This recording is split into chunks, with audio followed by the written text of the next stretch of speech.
ಅಧಿಕಾರದ ಚುಕ್ಕಾಣಿಯನ್ನ ಹಿಡಿದು ಕಾಂಗ್ರೆಸ್ ಪಕ್ಷ 2 ವರ್ಷ ಕಳೆದಿದೆ. ಅದರ ಮಧ್ಯದಲ್ಲೇ ಬಿಜೆಪಿ ಒಂದು ಕಡೆ ಜನಾಕ್ರೋಶ ಯಾತ್ರೆ ನಡೆಸ್ತಾ ಇದ್ದಾರೆ, ಮತ್ತೊಂದು ಕಡೆ ಜೆಡಿಎಸ್ ಸಾಕಪ್ಪ ಸಾಕು ಕಾಂಗ್ರೆಸ್ ಸರ್ಕಾರ ಅಂತ ಅಭಿಯಾನ ಆರಂಭ ಮಾಡಿದೆ. ಇದ್ರ ಬಗ್ಗೆ ಮಾತಾಡ್ಸೋದಕ್ಕೆ ನಿಖಿಲ್ ಕುಮಾರಸ್ವಾಮಿ ಅವ್ರ ಜೊತೆಲಿದ್ದೀನಿ. ಶನಿವಾರ ಅಂದರೆ ನಾಳೆ ದಿನಾಂಕ ನಿಗದಿಯಾಗಿದೆ. ಈ ಹಿಂದೆ ಕೂಡ ಸರ್ಕಾರದ ವಿರುದ್ಧ ಇರುವಂಥ ಅಸಮಾಧಾನ, ಅವರ ವೈಪರೀತ್ಯಗಳನ್ನು ತಿಳಿಸಿದ್ದೀರಾ. ನಾಳೆಯ ಹೋರಾಟದ ರೂಪುರೇಷೆ ಯಾವ ಥರ ಇರುತ್ತೆ, ಅದ್ರ ಜೊತೆಗೆ ಯಾರೆಲ್ಲ ಭಾಗಿಯಾಗ್ತಾರೆ, ಈ ಆಕ್ರೋಶದ ಜೊತೆ ನಾಳೆ ಏನಾದರೂ ಹೊಸದನ್ನು ನಾವು ನೋಡ್ತೀವಾ?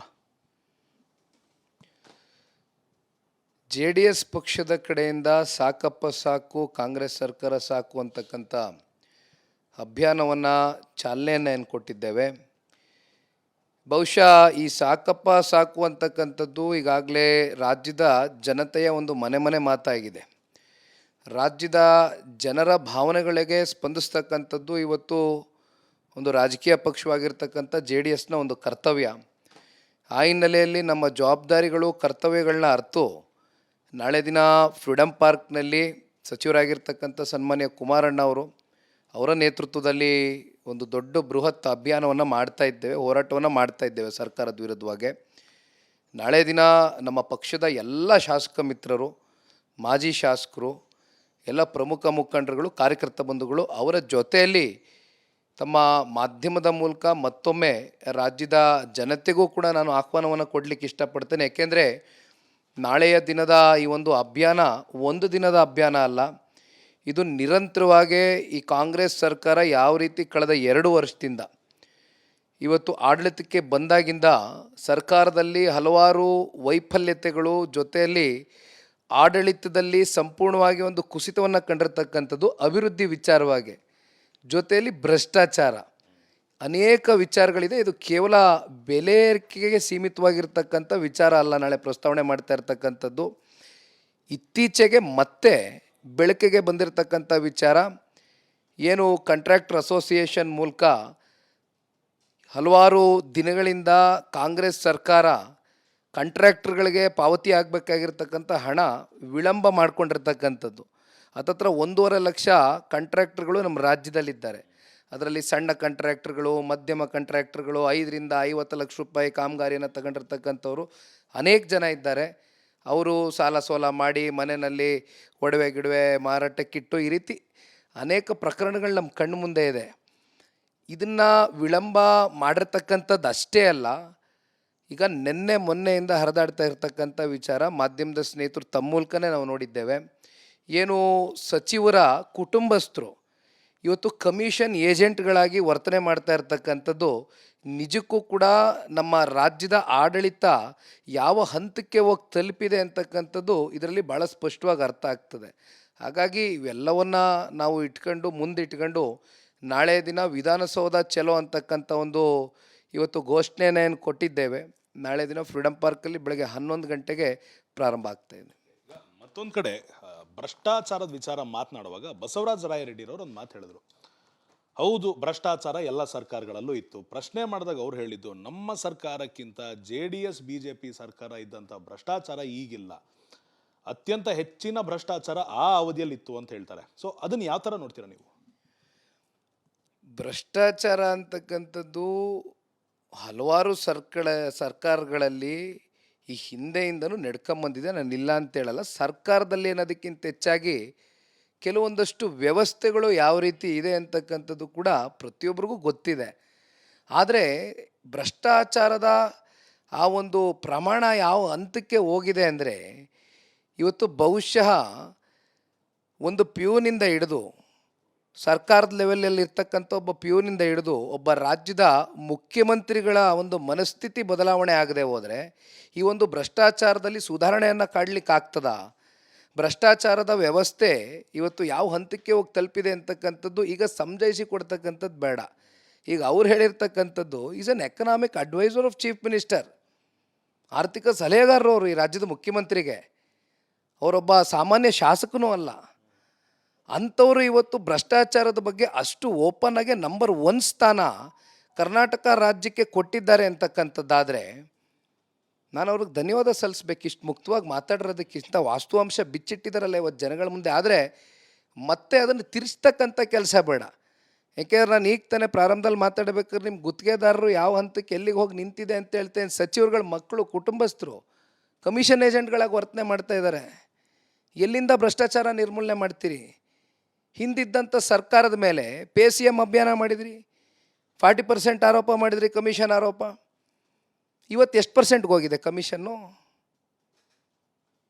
60%, 70%, ಅಥವಾ ನಾವು ಯಾರೂ ಹೂವೇನೆ ಮಾಡ್ಕೊಳ್ಳದೇ ಇರತಕ್ಕಂಥ ಒಂದು ಪರ್ಸೆಂಟೇಜ್ನ ಕ್ರಿಯೇಟ್ ಮಾಡಿದ್ದೀರಾ? ಇದನ್ನು ಸರಿಪಡಿಸ್ತಕ್ಕಂಥವ್ರು ಯಾರು? ಈ ವ್ಯವಸ್ಥೆನ ಸರಿಪಡಿಸ್ತಕ್ಕಂಥವ್ರು ಯಾರು? 138 ಶಾಸಕರು, ಸಂಪೂರ್ಣ ಬಹುಮತ, 5 ಗ್ಯಾರಂಟಿಗಳ ಹೆಸರಲ್ಲಿ ಬಂದರು.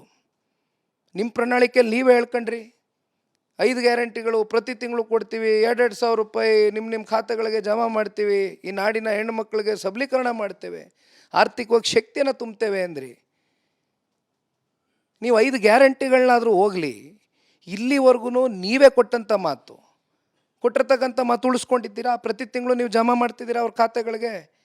ಲೋಕಸಭಾ ಚುನಾವಣೆ ಸಂದರ್ಭ ಕಾಯ್ಕೊಂಡಿದ್ರಿ, 4 ತಿಂಗಳು, 5 ತಿಂಗಳು, 6 ತಿಂಗಳು ಹಾಕೇ ಇಲ್ಲ, ದುಡ್ಡು ಕೊಟ್ಟಿಲ್ಲ. ಸಡನ್ನಾಗಿ ಚುನಾವಣೆ ಬಂತು, ನಿಮ್ಗೆ ಜ್ಞಾಪಕ ಬಂತು.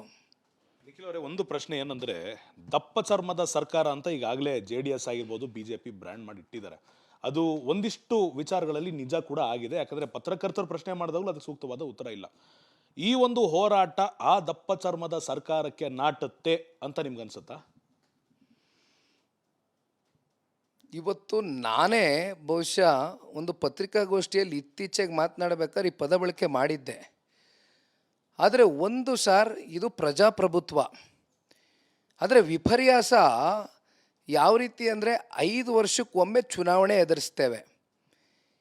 ಈಗ 5 ವರ್ಷದವರೆಗೂ 138 ಶಾಸಕರನ್ನು ಹೊಂದಿರತಕ್ಕಂಥ ಈ ಸರ್ಕಾರ ಇವತ್ತು ವಿರೋಧ ಪಕ್ಷದಲ್ಲಿರ್ತಕ್ಕಂಥ ಒಂದು ಕಡೆ ನಮ್ಮ ಮಿತ್ರ ಪಕ್ಷ BJP, ಒಂದು ಕಡೆ JDS, ಸದನದ ಒಳಗಡೆ ಬಹುಶಃ ಇನ್ನೊಂದು ಪ್ರಕರಣ, ಮೂಡದ ಒಂದು ಪ್ರಕರಣ ಹೊರಗೆ ಬಂದಾಗ, ಈಗಾಗಲೇ ಅವರು ಮಂತ್ರಿಗಳು ಜೈಲಿನಲ್ಲಿದ್ದಾರೆ.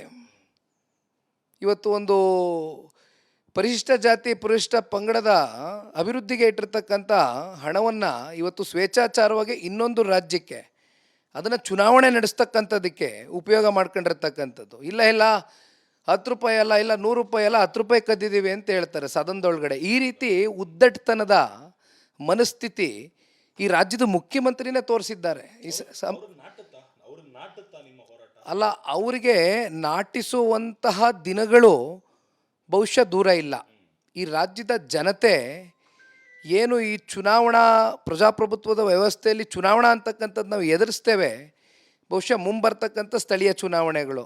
ಯಾತಕ್ಕೋಸ್ಕರ ಇವತ್ತು ಕೋರ್ಟ್ ಡೈರೆಕ್ಷನ್ಸ್ ಕೊಟ್ಟರು ಜಿಲ್ಲಾ ಪಂಚಾಯತಿ, ತಾಲೂಕ್ ಪಂಚಾಯತಿ ಚುನಾವಣೆಗಳು ಯಾಕೆ ವಿಳಂಬ ಮಾಡಿದ್ದಾರೆ? ಯಾಕೆ ಕಾರ್ಪೊರೇಷನ್ ಚುನಾವಣೆಗಳು, BBMP ಚುನಾವಣೆಗಳು ಯಾಕೆ ವಿಳಂಬ ಮಾಡಿದ್ದಾರೆ? ಅವರಲ್ಲಿ ಆತ್ಮವಿಶ್ವಾಸ ಕುಗ್ಗಿದೆ. ಅವ್ರಿಗೆ ಗೊತ್ತಿದೆ ನಾಳೆ ಈ ಸ್ಥಳೀಯ ಚುನಾವಣೆಗಳಲ್ಲಿ ರಾಜ್ಯದ ಜನತೆ ತಕ್ಕಪಾಠ ಕಲಿಸ್ತಾರೆ, ಇದು ನಾಳೆ ದಿಕ್ಸೂಚಿ ಆಗ್ತದೆ ಮುಂಬರ್ತಕ್ಕಂಥ ಸಾರ್ವತ್ರಿಕ ಚುನಾವಣೆಯಲ್ಲಿ ಅಂತಕ್ಕಂಥ ಅರಿವಿದೆ ಅವರಿಗೆ. ಹಾಗಾಗಿ ಈ ದಪ್ಪ ಚರ್ಮದ ಹಾಗೂ ಏನೂ ಆಗೇ ಇಲ್ಲ ಅಥವಾ ಭ್ರಷ್ಟಾಚಾರ ನಂಬರ್ 1 ಅಂತಕ್ಕಂಥ ಹೇಳ್ತಕ್ಕಂಥ ವ್ಯಕ್ತಿ ಎಕನಾಮಿಕ್ ಅಡ್ವೈಸರು ಮತ್ತದನ್ನು ತಿರ್ಸ್ತಕ್ಕಂಥ ಪ್ರಯತ್ನ, ಇದು ಯಾವುದೂ ಕೂಡ ಭಾಳ ದಿನ ನಡೀಲಿಕ್ಕಿಲ್ಲ ಸರ್. ಮತ್ತೊಂದು ರನ್ನಿಂಗ್ ಟಾಪಿಕ್, ಜಾತಿ ಜನಗಣತಿಯ ವಿಚಾರ ಮುನ್ನೆಲೆಗೆ ಬಂದಿದೆ.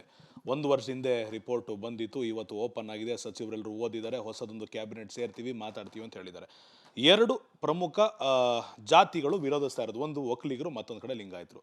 ಅವರದೇ ಪಕ್ಷದವ್ರು ಹೇಳಿದ್ದಾರೆ, ಇಲ್ಲ ಇದು ಸರಿಯಾಗಿ ನಡೆದಿಲ್ಲ, ನಾವು ವಿರೋಧಿಸ್ತೀವಿ ಅಂತ ಹೇಳ್ತಾರೆ. ಇದು ಕೂಡ ನಿಮಗೆ ಅಸ್ತ್ರ ಆಗುತ್ತಾ? ಒಂದಲ್ಲ ಒಂದು ದಿನ ಕಾಂಗ್ರೆಸ್ಗೆ ಇದು ಹೊಡೆತ ಬೀಳುತ್ತಾ?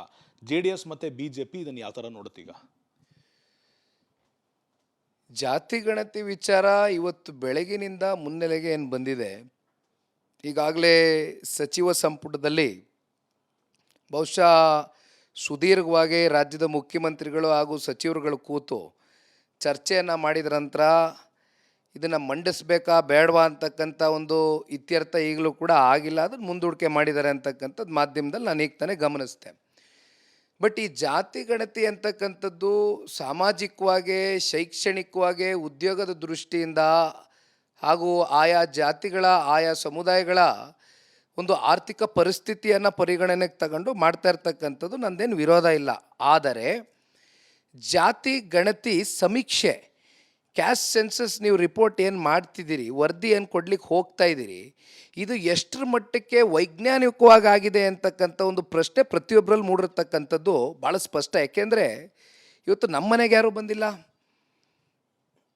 ಇನ್ನೊಬ್ಬರ ಮನೆಗೆ ಯಾರು ಹೋಗಿಲ್ಲ. ಸಾಕಷ್ಟು ಇವತ್ತು 7.5 ಕೋಟಿ ಕನ್ನಡಿಗರು ಮನೆಗಳಿಗೆ ಎಷ್ಟರ ಮಟ್ಟಕ್ಕೆ ಹೋಗಿ ಪ್ರತಿಯೊಬ್ಬರು ಮನೆಯಲ್ಲೂ ನೀವು ಜಾತಿ ಗಣತಿ ಸೆನ್ಸಸ್ ರಿಪೋರ್ಟ್ ಮಾಡಲಿಕ್ಕೆ ಹೋಗಿ ಅವರಲ್ಲಿ ಅಕ್ನಾಲೇಜ್ಮೆಂಟ್ ತೊಗೊಂಡಿದ್ದೀರಾ? ಆ ಕಾಪಿ ನಿಮ್ಮ ಹತ್ರ ಇದೆಯಾ? ಆ ಡಾಕ್ಯುಮೆಂಟೇಷನ್ ನಿಮ್ಮ ಹತ್ರ ಇದೆಯಾ? On what basis are you going to give the report outside? ಈಗ ಕಾಂತರಾಜು ಅವ್ರ ವರದಿ ಆಗಬೇಕು ಅಂತ ಕಳೆದ ಮೊದಲನೇ ಬಾರಿ ಮುಖ್ಯಮಂತ್ರಿ ಆದಂಥ ಸಂದರ್ಭದಲ್ಲಿ 1 ದಶಕದ ಹಿಂದೆ ಸರಿಸುಮಾರು ಸಿದ್ದರಾಮಯ್ಯನವರ ನೇತೃತ್ವದ ಸರ್ಕಾರದಲ್ಲೇ ಇದು ಕೊಟ್ಟಂಥದ್ದು. ಈಗಾಗಲೇ 100 ಕೋಟಿನೋ 150 ಕೋಟಿನ ವೆಚ್ಚವೂ ಕೂಡ ಮಾಡಿದ್ದೇವೆ ಅಂತಕ್ಕಂಥದ್ದು ಹೇಳ್ತಾ ಇದ್ದಾರೆ. But at the end of the day scientifically ಇದನ್ನು ಯಾವ ರೀತಿ ನೀವು ಮಾಡಿದ್ದೀರಾ ಅಂತಕ್ಕಂಥದ್ದು ಅತ್ಯಂತ ಅನುಮಾನಗಳಿಗೆ ಎಡೆ ಮಾಡಿಕೊಡ್ತಾ ಇದೆ ಅಂತಕ್ಕಂಥದ್ದು ನನಗನ್ನಿಸ್ತಾ ಇರ್ತಕ್ಕಂಥ ವಿಚಾರ, ಹಾಗೂ ಬಹುತೇಕರಿಗೆ ಅನ್ನಿಸ್ತಾ ಇದೆ.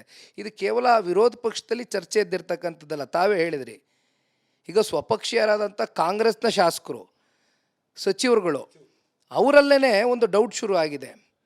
ಇದನ್ನು ನೀವು ರಾಜಕೀಯವಾಗೇ ನಿಮ್ಮ ಬೇಳೆಕಾಳು ಬೇಯಿಸ್ಕೊಳ್ತಕ್ಕಂಥದ್ದಕ್ಕೆ ಬಳಕೆ ಮಾಡ್ಕೊಳ್ತಕ್ಕಂಥದ್ದು ದಯಮಾಡಿ ಬೇಡ. ಏಕೆಂದರೆ ಎಲ್ಲ ಸಮುದಾಯ, ವರ್ಗ, ಜಾತಿ, ಧರ್ಮದಲ್ಲೂ ಕೂಡ ಇವತ್ತು ಆರ್ಥಿಕವಾಗಿ, ಸಾಮಾಜಿಕವಾಗಿ, ಶೈಕ್ಷಣಿಕವಾಗಿ ಹಿಂದುಳಿದಿದ್ದಾರೆ. ಇವತ್ತು ನಾವೆಲ್ಲ ಇವರಿಗೆ ನ್ಯಾಯವನ್ನು ಕೊಡಿಸ್ಬೇಕಾಗಿದೆ. ಅದಕ್ಕೆ ನೀವು ಎಷ್ಟರ ಮಟ್ಟಿಗೆ ಇದು ಸೈಂಟಿಫಿಕ್ಕಾಗಿ ಮಾಡಿದ್ದೀರಾ ಅಂತಕ್ಕಂಥದ್ದು ಈ ರಾಜ್ಯದ ಜನತೆಗೆ ನಂಬಿಕೆ ಇಲ್ಲ ಅಂತಕ್ಕಂಥದ್ದು ನನ್ನ ಒಂದು ಪಾಯಿಂಟ್. ಕೊನೆಯದಾಗಿ ಮೊನ್ನೆ CM ರವರು ಜನರನ್ನು ಉದ್ದೇಶಿಸಿ ಮಾತನಾಡುವಂಥ ಸಂದರ್ಭದಲ್ಲಿ ವಿಧಾನಸೌಧದ ಮುಂದೆ ಹೇಳ್ತಾರೆ, ಯಾರಿಗೂ ಡೌಟ್ ಬೇಡ, ಜಾತಿ ಜನಗಣತಿ ವರದಿಯನ್ನು ಜಾರಿಗೆ ತರ್ತೀನಿ, ಒಂದಿಷ್ಟು ಸವಾಲುಗಳು ಬರುತ್ತೆ, ಎಲ್ಲ ಸವಾಲುಗಳನ್ನು ಕಾನೂನಾತ್ಮಕವಾಗಿ ಎದುರಿಸಿನೇ ನಾನು ಚಾಲ್ತಿಗೆ ತರ್ತೀನಿ, ಯಾರಿಗೂ ಭಯ ಬೇಡ ಅಂತ ಅಭಯವನ್ನು ನೀಡಿದ್ದಾರೆ. ಇದನ್ನು ನೀವು ಯಾವ ಥರ ಬಳಸ್ತೀರಾ, ವಿರೋಧಿಸ್ತೀರಾ? ಇದರಲ್ಲಿ ರಾಜಕೀಯ ನಡೀತಾ ಅಥವಾ ನಿಜವಾದ ಧರ್ಮದ ಹೋರಾಟ ನಡೆಯುತ್ತಾ? ಈಗ ಇನ್ನೂ ಇದೇನು ವರದಿ ಮಾಡ್ಕೊಂಡಿದ್ದಾರೆ, ಇದೇನು ಚರ್ಚೆಗಳು ನಡೆದಿದೆ, ಆ ವರದಿನಲ್ಲಿ ಯಾವ್ಯಾವ ರೀತಿ ರಿಪೋರ್ಟಿಂಗ್ ಆಗಿದೆ, ಯಾವ್ಯಾವ ರೀತಿ ಡಾಕ್ಯುಮೆಂಟೇಷನ್ ಹುಟ್ಟಿದೆ ಅಂತಕ್ಕಂಥದ್ದು ಇನ್ನೂ ಕೂಡ ಅದು ಸಾರ್ವಜನಿಕ ವಲಯಕ್ಕೆ ಬಿಟ್ಟಿಲ್ಲ. ಹಾಗಾಗಿ ಅವರಲ್ಲಿ ಒಂದು ಚರ್ಚೆಗಳಾಗಿದೆ. ಬಹುಶಃ ಈಗಾಗಲೇ ರಾಜ್ಯದ ಮುಖ್ಯಮಂತ್ರಿಗಳು ಹಾಗೂ ಸಚಿವ ಸಂಪುಟಕ್ಕೆ ಇವೆಲ್ಲವೂ ಕೂಡ ಗೊತ್ತಿರ್ತದೆ. ಎಷ್ಟು ಪರ್ಸೆಂಟೇಜು ಯಾವ್ಯಾವ ಜಾತಿಗೆ ಯಾವ್ಯಾವ ಲೆಕ್ಕಾಚಾರದಲ್ಲಿ ಏನೇನು ಕೊಟ್ಕೊಂಡಿದ್ದಾರೆ ಅಂತ ಗೊತ್ತಿಲ್ಲ ನಮಗಿನ್ನೂ. ಇದೆಲ್ಲ ರಿಪೋರ್ಟ್ ಬಂದ ನಂತರ ನೋಡ್ಕೊಂಡು ರಿಯಾಕ್ಟ್ ಮಾಡ್ತೀವಿ. ಸೊ ಇವಿಷ್ಟಾಗಿತ್ತು ನಿಖಿಲ್ ಕುಮಾರಸ್ವಾಮಿ ರವರ ಮತ್ತು ವಿಡಿಯೋ ಜರ್ನಲಿಸ್ಟ್ ಸದಾನಂದ್ ಜೊತೆ ಅಭಿಷೇಕ್ BV, ರಿಪಬ್ಲಿಕ್ ಕನ್ನಡ, ಬೆಂಗಳೂರು.